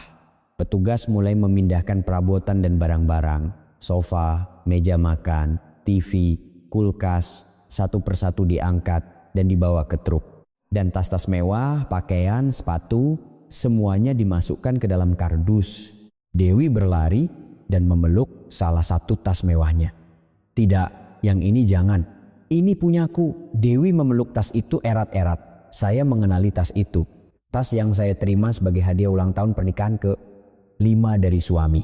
Tas yang akhirnya saya berikan karena Dewi terus merengek. Petugas berkata, "Maaf Bu, tapi barang ini tercatat dibeli dengan kartu kredit perusahaan. Semuanya akan disita." "Apa? Kartu perusahaan? Ini kan dikasih oleh kakakku." Menurut catatan struk, pembayaran dilakukan dengan kartu kredit PT Sumiati Holdings. Barang ini diklasifikasikan sebagai aset perusahaan. Wajah Dewi pucat pasi. Baru saat itu ia sadar. Barang-barang mewah yang selama ini ia pakai, semuanya dibeli dengan uang perusahaan ibu saya.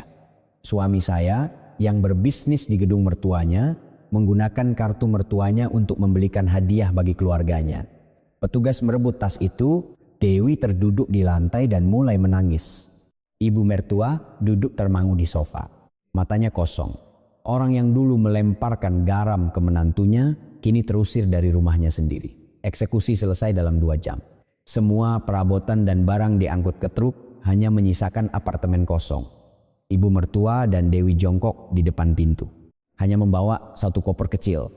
Saat itu Pak Budi mendekati mereka dan ada hal lain yang perlu saya sampaikan. Ibu mertua mengangkat kepala. Ketiga kafe yang dikelola Rendra mulai hari ini kontrak sewanya dihentikan. Pihak pemilik gedung telah mengirimkan pemberitahuan penolakan perpanjangan. Apa? Lalu bagaimana dengan kafenya? Akan ditutup. Mulut ibu mertua ternganga.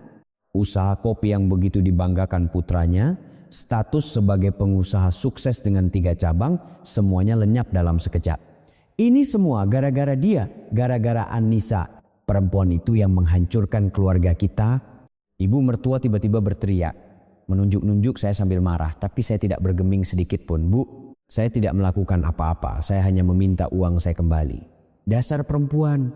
Ibu mertua hendak menyerang saya, tapi petugas keamanan menahannya. Ibu mertua terduduk di tempat dan meraung-raung. Saat itu, Dewi tiba-tiba bangkit dan berteriak pada ibu mertua. "Bu, ini semua gara-gara Ibu." "Apa? Apa katamu?" "Ibu terlalu memanjakan Rendra. Apapun yang dia lakukan, Ibu biarkan saja. Ibu tahu dia berjudi tapi pura-pura tidak tahu. Akhirnya jadi begini." "Dewi, kamu bicara apa sama ibumu? Dan ibu tahu tidak, Rendra membuat utang atas nama kita." Wajah ibu mertua menegang. "Utang? Utang apa?" "Pinjaman. 500 juta atas nama ibu, 500 juta atas nama saya. Total 1 miliar. Manusia itu diam-diam memakai KTP kita untuk pinjam uang." Ini bukan berita baru bagi saya. Saya sudah mendengarnya dari ibu. Suami saya membuat utang 2 miliar untuk berjudi, 1 miliar atas nama saya dan 1 miliar atas nama keluarganya. Tapi sepertinya ibu mertua dan Dewi baru mengetahuinya hari ini. Rendra kita melakukan itu. Ibu mertua bergumam tak percaya, tapi Dewi tetap dingin. Surat tagihannya sudah datang. Dari rentenir, disuruh bayar. Rentenir? Iya. Bunganya terus membengkak. Ibu tahu kan apa yang akan terjadi kalau tidak dibayar? Ibu mertua terhuyung-huyung seperti mau pingsan. Dewi tidak membantunya, hanya menatapnya dengan dingin. "Bu, aku tidak bisa hidup bersama ibu lagi. Urus dirimu sendiri." Dewi mulai berjalan sambil menarik kopernya. Ibu mertua berteriak dari belakang. Dewi, mau kemana? Jangan tinggalkan ibu." Dewi tidak menoleh. Ia menghilang di luar komplek apartemen. Hanya ibu mertua yang tersisa, sendirian di depan apartemen kosong dengan satu koper kecil di sampingnya. Diusir di pagi hari, menjadi wanita tua berusia 70-an yang tidak punya tempat tujuan. Saya menatapnya cukup lama. Aneh, seharusnya saya merasa puas tapi tidak juga. Saya ingat betul betapa jahatnya mereka pada saya. Melemparkan garam, menyuruh makan di dapur, memanggil untuk melayani pesta di hari tahlilan ayah, semuanya masih jelas. Tapi tetap saja ada rasa hampa. Beginilah akhirnya. Hubungan yang disebut keluarga hancur berkeping-keping. Pahit rasanya. Ibu memeluk pundak saya. "Anissa, ayo kita pergi. Tidak ada lagi yang perlu dilihat." "Iya Bu, Saya berbalik, terdengar tangisan ibu mertua dari belakang, tapi saya tidak menoleh. Saat masuk ke mobil, saya menatap keluar jendela. Matahari pagi mulai terbit. Hari baru telah dimulai. Saya juga butuh awal yang baru. Saya tidak ingin lagi terikat pada masa lalu. Sepertinya ini saatnya untuk benar-benar mengakhirinya. 6 bulan telah berlalu sejak penangkapan di bandara. Hari ini adalah hari pembacaan putusan di Pengadilan Negeri Jakarta Pusat. Saya duduk di bangku pengunjung bersama ibu. Jantung saya berdebar-debar. Hari yang telah saya tunggu selama 6 bulan, ruang sidang sunyi. Beberapa wartawan juga hadir. Karena berita penangkapan di bandara sangat heboh, banyak yang tertarik dengan kasus ini. Sesaat kemudian, pintu samping terbuka dan suami saya masuk dengan tangan terborgol. Wajah yang baru saya lihat lagi setelah 6 bulan sangat berubah. Badannya kurus sampai tulang pipinya menonjol dan di bawah matanya ada lingkaran hitam pekat. Terlihat jelas betapa menderitanya hidup di tahanan. Orang yang dulu selalu berpakaian rapi, kini memakai baju tahanan dengan kepala tertunduk. Saat duduk di kursi terdakwa, suami saya melirik ke arah bangku pengunjung. Mata kami bertemu, ada kilat permohonan di matanya. Tapi saya tidak mengubah ekspresi, hanya menatapnya dengan tenang. Hadirin dimohon berdiri. Hakim ketua memasuki ruangan. Semua berdiri, lalu duduk kembali. Hakim ketua membolak-balik berkas, lalu perlahan membuka mulut. Pengadilan akan membacakan putusan atas kasus penggelapan, penipuan, dan pemalsuan dokumen dengan terdakwa Rendra. Ruang sidang hening senyap. Saya menahan napas, menunggu ucapan hakim. Terdakwa terbukti secara sah dan meyakinkan telah menggunakan data pribadi dan memalsukan tanda tangan pasangan untuk menggelapkan dana sebesar 5 miliar rupiah dan mengambil pinjaman sebesar 2 miliar rupiah atas nama pasangan dan keluarganya. Hakim menatap suami saya lurus-lurus. Terdakwa meskipun mengetahui pasangannya sedang berjuang melawan kanker, di hari operasi justru melarikan hartanya dan mencoba kabur ke luar negeri. Perbuatan ini merupakan kejahatan yang sangat keji dengan menyalahgunakan kepercayaan keluarga sehingga hukuman berat tidak dapat dihindari. Bahu suami saya bergetar, menjatuhkan hukuman penjara selama 5 tahun kepada terdakwa. 5 tahun, kata itu menggema di ruang sidang. Suami saya menundukkan kepala dalam-dalam, bahunya terlihat naik turun, sepertinya ia menangis. Saya tidak merasakan apa-apa, tidak puas, tidak sedih, hanya biasa saja. 5 tahun, waktu yang panjang jika dirasa panjang, pendek jika dirasa pendek. Tapi itu bukan lagi urusan saya. Sidang selesai, suami saya digiring keluar. Sebelum keluar dari pintu, ia menoleh, menatap saya dan membuka mulut. "Anissa, maafkan aku. Aku benar-benar minta maaf." Saya tidak menjawab, saya hanya memalingkan muka. Suara suami saya semakin menjauh, lalu akhirnya tidak terdengar lagi. Saat keluar dari pengadilan, Pak Budi berkata, "Mbak Anissa, Rendra akan ditempatkan di blok kerja terberat di penjara." Dan ada informasi tambahan. Apa itu Pak? Wanita simpanannya itu pegawai kafenya. Begitu Rendra ditangkap, ia kabur membawa sisa uang simpanan Rendra. Uang simpanan? Iya. Sepertinya Rendra punya sedikit uang yang disembunyikan. Dititipkan pada wanita itu, tapi begitu mendengar berita penangkapan, wanita itu langsung kabur membawanya. Sekarang tidak bisa dihubungi. Tawa getir keluar dari mulut saya. Ternyata wanita itu juga hanya karena uang. Saat uangnya habis, ia langsung pergi. Suami saya dikhianati oleh saya dan juga oleh wanita itu. Dan sudah dengar kabar ibu mertua dan Dewi? Belum Pak. Keduanya sekarang masuk daftar hitam BI checking. Tidak bisa membayar utang judi itu. Katanya sedang dikejar-kejar rentenir. Hati saya terasa anehnya berat. Bagaimanapun juga, mereka pernah saya sebut keluarga. Sampai jadi begini. Tapi rasa kasihan itu tidak bertahan lama. Saya teringat semua perbuatan mereka pada saya. Sekitar sebulan setelah itu, suatu hari, saya sedang melewati stasiun Gambir. Sepulang kerja, saya baru saja kembali bekerja di dinas sosial. Badan saya sudah pulih dan rambut saya sudah cukup panjang untuk model bob pendek. Saat melewati pelataran stasiun, saya mendengar seseorang memanggil dari arah pintu masuk. "Anissa," saya menoleh. Awalnya saya tidak mengenalinya. Seorang wanita dengan rambut acak-acakan, wajah kotor dan pakaian lusuh sobek berlari ke arah saya. Baru setelah ia mendekat, saya mengenalinya. "Dewi, Anissa, ini aku, kakak iparmu." Penampilan Dewi sangat mengenaskan. Saat eksekusi pengosongan 3 bulan lalu, ia sudah terlihat kuyu, tapi sekarang jauh lebih parah. Badannya kurus kering sampai tulang pipinya menonjol dan kukunya hitam karena kotoran. Sulit dipercaya ini adalah orang yang dulu selalu berhias barang mewah. "Mbak, kenapa jadi begini?" Tanpa sadar kata-kata itu keluar dari mulut saya. "Dikejar rentenir, jadi tidak bisa pulang. Tinggal di sauna, tapi uangnya habis jadi sampai ke sini." Dewi memegang tangan saya. Tangannya kasar dan dingin. "Anissa, tolong bantu aku. Sedikit saja, cuma untuk makan sekali."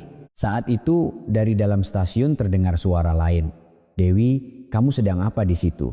Saya menoleh. Di sudut stasiun ada seseorang yang duduk. Seseorang yang berselimutkan kain usang duduk bersandar di gerobak pemulung. Saat melihat wajahnya, napas saya tercekat. Ibu mertua. Rambutnya lepek karena minyak dan keriput di wajahnya sangat dalam, tatapannya kosong. Orang yang dulu melemparkan garam ke menantunya sambil berteriak pembawa sial kini menjadi gelandangan di stasiun Gambir. Ibu mertua mengenali saya, matanya membelalak, lalu ia mencoba bangkit perlahan. Tapi kakinya sepertinya tidak kuat, ia terhuyung-huyung. "Anissa. Anissa kan?" Suara ibu mertua tidak lagi setajam dulu. Suara yang serak dan bergetar. "Menantuku. Menantuku. Tolong bantu kami. Tolong selamatkan orang tua ini." Ibu mertua mengulurkan tangan. Tangan yang kotor kehitaman itu mengarah pada saya. Saya mundur selangkah. Hati saya campur aduk. Bukan berarti saya tidak kasihan, saya juga manusia. Melihat wanita tua berusia di atas 90 tahun menjadi gelandangan di jalanan, saya tidak bisa tidak merasa apa-apa. Tapi di balik rasa kasihan itu, kenangan 8 tahun terakhir menyeruak. Hari di mana saya dilempari garam karena kanker, hari di mana saya disuruh makan sendirian di dapur, hari di mana saya dipanggil untuk melayani pesta di hari tahlilan ayah, foto mereka yang tertawa di Maladewa di hari operasi saya. Semuanya melintas. "Bu," saya membuka mulut. Mata ibu mertua berbinar penuh harap. "Jangan pernah muncul di hadapan saya lagi." Wajah ibu mertua menegang. "Kita sudah berakhir." "Saya bukan menantu ibu lagi, Anissa. Tapi kita kan pernah jadi keluarga. Kita hidup bersama 8 tahun. Keluarga." Suara saya keluar dengan dingin. Melemparkan garam sambil bilang saya pembawa sial, itukah keluarga? Menyuruh menantu yang sakit kanker makan di dapur, itukah keluarga? Tahu saya akan dioperasi tapi tetap ikut mencuri uang saya untuk ke Maladewa, itukah keluarga? Ibu mertua tidak bisa berkata apa-apa. Dewi juga menundukkan kepala. "Saya akan menjalani hidup saya sekarang. Ibu dan Mbak juga jangan pernah muncul di hadapan saya lagi." Saya berbalik. Dari belakang Dewi berteriak, "Anissa, Anissa, kumohon." Saya tidak menghentikan langkah. Saya keluar dari area stasiun, menaiki tangga. Suara Dewi semakin menjauh, lalu akhirnya tidak terdengar lagi. Angin dingin menerpa pipi. Saya kira saya akan menangis tapi tidak. Hanya biasa saja. Sekarang saya sadar, ini benar-benar sudah berakhir. Malam itu, saya pergi ke kantor Pak Budi. Di atas meja ada sebuah dokumen, akta cerai. Katanya suami saya menandatanganinya dari tahanan. Tinggal saya yang menandatangani dan perceraian kami sah. Saya mengambil pulpen, tangan saya tidak gemetar. Dulu saya pasti akan ragu. Waktu 8 tahun dan fakta bahwa kami pernah saling mencintai pasti akan menahan saya. Tapi sekarang berbeda. Di halaman terakhir dokumen itu, saya menulis nama saya dengan rapi, Anissa. Setelah menulis 3 suku kata itu, saya meletakkan pulpen. Selesai. Pernikahan 8 tahun, mimpi buruk 8 tahun, akhirnya berakhir. Saya menatap keluar jendela, matahari terbenam, senja merah mewarnai langit, indah sekali. Rasanya ada beban berat yang terangkat dari dada. Beban yang saya pikul selama 8 tahun, hal-hal yang harus saya tahan, malam-malam yang saya lalui dengan menahan tangis, rasa sakit yang harus saya tanggung sendirian. Semuanya akhirnya berakhir. Sekarang saya bebas. Saya menelepon ibu. "Bu, aku sudah cerai." Di seberang telepon ibu terdiam sejenak lalu berkata, "Bagus Anissa, sekarang kita mulai yang baru." "Iya Bu, sekarang aku akan mulai yang baru." Saya menutup telepon dan menatap langit. Bintang satu persatu mulai bermunculan, awal yang baru. Baru pertama kali kata-kata itu terasa begitu membahagiakan. 1 tahun telah berlalu sejak operasi. Hari ini adalah jadwal pemeriksaan rutin. Saya kembali duduk, di depan ruang praktik yang sama, di rumah sakit yang sama, setahun yang lalu. Setahun yang lalu, saya duduk di sini dengan gemetar ketakutan, tapi hari ini berbeda. Tentu saja saya tidak sepenuhnya tenang. Menunggu hasil pemeriksaan selalu membuat cemas, tapi tidak seseram dulu. Ibu duduk di samping saya. Setahun yang lalu, ibu juga ada di samping saya. Waktu itu beliau menunggu semalaman di depan ruang operasi, dan sekarang beliau menunggu hasil pemeriksaan bersama saya. Orang yang selalu setia di sisiku. Ibu Anissa, silakan masuk. Atas panggilan perawat, saya berdiri. Saya masuk ke ruang praktik bersama ibu. Dokter sedang melihat layar komputernya. Dokter yang sama yang setahun lalu mendiagnosis saya kanker ovarium stadium 2. Dokter menoleh ke arah saya dan tersenyum. Ibu Anissa, hasil pemeriksaannya sudah keluar. Jantung saya berdebar kencang, tangan saya berkeringat. Saat ini tidak ditemukan sel kanker. Kondisinya sangat baik. Saat itu saya tidak percaya dengan apa yang saya dengar. Benarkah dok? Benar-benar tidak ada? Iya, benar. Hasil tes darahnya juga normal dan hasil pemindaian juga tidak menunjukkan kelainan. Ibu Anissa, Anda benar-benar berhasil melewatinya. Air mata tumpah ruah. Di samping saya, ibu juga menangis. Saya memeluk ibu erat-erat. Tidak ada kata yang bisa keluar, hanya tangisan. Saya selamat, saya benar-benar selamat. Setahun yang lalu, saat didiagnosis kanker ovarium stadium 2, dunia serasa runtuh. Menjalani kemoterapi, rambut rontok semua, setiap hari muntah, mengalami penderitaan yang luar biasa. Perlakuan buruk dari mertua, pengkhianatan suami, penggelapan 5 miliar, semua itu datang bersamaan dalam waktu yang terasa seperti neraka. Tapi saya bertahan, karena ada ibu, karena saya tidak sendirian. Saat keluar dari ruang praktik, saya menggenggam tangan ibu erat-erat. Ibu, terima kasih banyak. Terima kasih untuk apa? Ini kan sudah seharusnya. Ibu mengelus tanganku, tangan yang kasar dan pecah-pecah. Tangan yang menderita seumur hidup. Tangan itu terasa paling hangat di dunia. Saat keluar dari rumah sakit, sinar matahari terasa menyilaukan. Musim semi di bulan April. Bunga sakura bertebaran. Setahun yang lalu, saya didiagnosis saat musim sakura juga, tapi waktu itu saya tidak bisa melihat keindahan bunga. Sekarang berbeda. Ternyata dunia ini begitu indah. Rasanya seperti baru pertama kali merasakannya.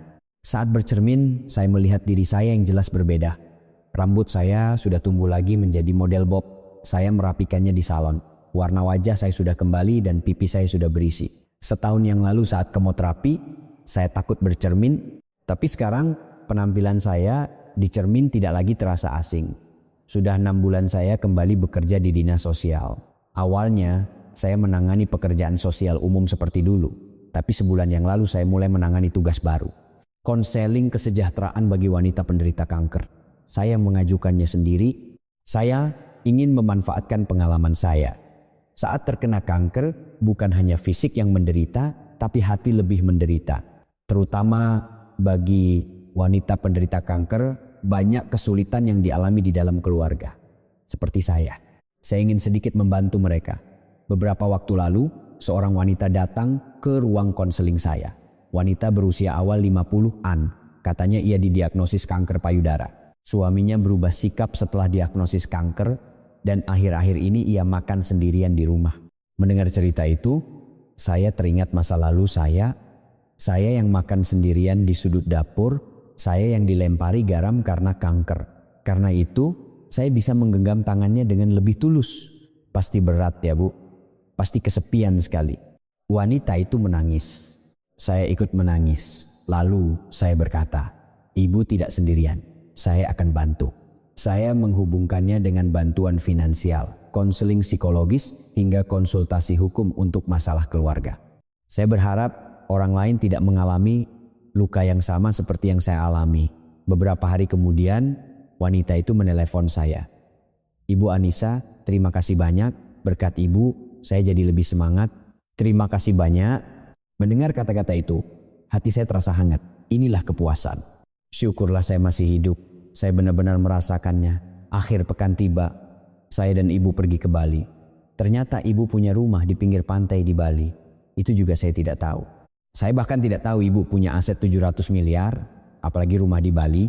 Jadi saya tidak terkejut lagi. Ibu memang wanita yang luar biasa. Saat tiba di Bandara Ngurah Rai, Mobil sewaan yang sudah dipesan, ibu menunggu. Mobil convertible merah. Mobil yang atapnya bisa dibuka. Seumur hidup saya belum pernah naik mobil seperti itu. Tapi ibu tertawa dan berkata, "Anissa, hari ini kita nikmati angin sepuasnya." Saya yang menyetir. Ibu duduk di kursi penumpang. Kami membuka atap dan melaju di sepanjang jalan pantai. Angin menerpa wajah. Rambut saya yang sudah tumbuh lagi berkibar di tiup angin. Saya menoleh. Rambut ibu juga berkibar. Ibu tertawa. Saya ikut tertawa. Di luar jendela terhampar laut biru. Laut berwarna jamrud, ombak putih dan langit cerah. Ternyata dunia bisa seindah ini. Hal-hal yang tidak saya sadari setahun yang lalu kini terlihat jelas. "Bu, aku bahagia." Kata-kata itu keluar dari mulut saya. Saya sendiri terkejut. Kapan terakhir kali saya mengatakan bahagia, saya tidak ingat. Ibu juga bahagia, Anissa. Ibu menggenggam tangan saya. Satu tangan memegang setir, satu tangan lagi menggenggam tangan ibu. Kami melaju di sepanjang jalan pantai. Keesokan harinya, kami pergi ke makam ayah. Kami naik pesawat dari Bali, lalu menuju pemakaman di pinggiran Jakarta. Saya berdiri di depan foto ayah. Senyum ramah ayah menatap saya. "Ayah, aku datang." Saya berlutut. "Ayah, aku sudah sembuh. Sekarang aku sehat." Air mata mengalir dan aku sudah cerai, sudah selesai dengan orang-orang itu. Warisan yang ayah tinggalkan mereka curi, tapi ibu berhasil mengambilnya kembali. Saya menatap foto ayah. Apakah ayah juga tahu betapa menderitanya saya? Dan betapa baiknya saya melewatinya. "Ayah, sekarang aku akan hidup bahagia. Tolong jaga aku." Ibu yang berdiri di samping saya juga berlutut di depan foto ayah. "Mas, aku sudah menjaga Anissa dengan baik. Mulai sekarang, aku akan pastikan putri kita tidak sakit lagi." Suara ibu bergetar. Orang yang telah bersama ayah selama 35 tahun. Orang yang menanggung semuanya sendirian selama 3 tahun setelah ayah meninggal. Orang yang bahkan mengeluarkan semua harta yang disembunyikannya demi saya. Saya memeluk ibu erat-erat. "Ibu, terima kasih. Kalau bukan karena ibu, aku tidak tahu akan jadi apa." "Anissa, ibu juga terima kasih. Karena ada kamu, ibu bisa hidup." Kami berpelukan lama. Foto ayah menatap kami. Sepertinya ayah juga tersenyum. Saat keluar dari pemakaman, ibu berkata, "Anissa, mulai sekarang kita jangan sakit lagi, kita hidup bahagia saja, ya?" "Iya bu, aku janji." Saya menggenggam tangan ibu erat-erat. Dalam perjalanan pulang, di dalam mobil, saya menatap keluar jendela. Matahari terbenam. Langit berwarna jingga, senja yang sangat indah. 1,5 tahun yang lalu, saat didiagnosis kanker, saya pikir semuanya sudah berakhir. Dunia runtuh, harapan hilang, dan saya pikir tidak ada alasan untuk hidup. Ditinggalkan suami, dianiaya mertua, bahkan uang saya dirampas. Waktu itu saya benar-benar ingin mati, tapi saya bertahan. Saya mengalahkan kanker dan membalas semua perbuatan mereka. Dan sekarang saya memulai hidup baru. Hidup yang berarti dengan memanfaatkan pengalaman saya untuk membantu orang lain. Syukurlah saya tidak menyerah di saat sulit. Saya bangga pada diri saya yang telah bertahan sampai akhir. Ibu menggenggam tangan saya, tangan yang hangat. Tangan inilah yang menyelamatkan saya. Tangan inilah yang membuat saya bangkit kembali. "Ibu, aku sayang ibu. Ibu juga sayang kamu, Anissa."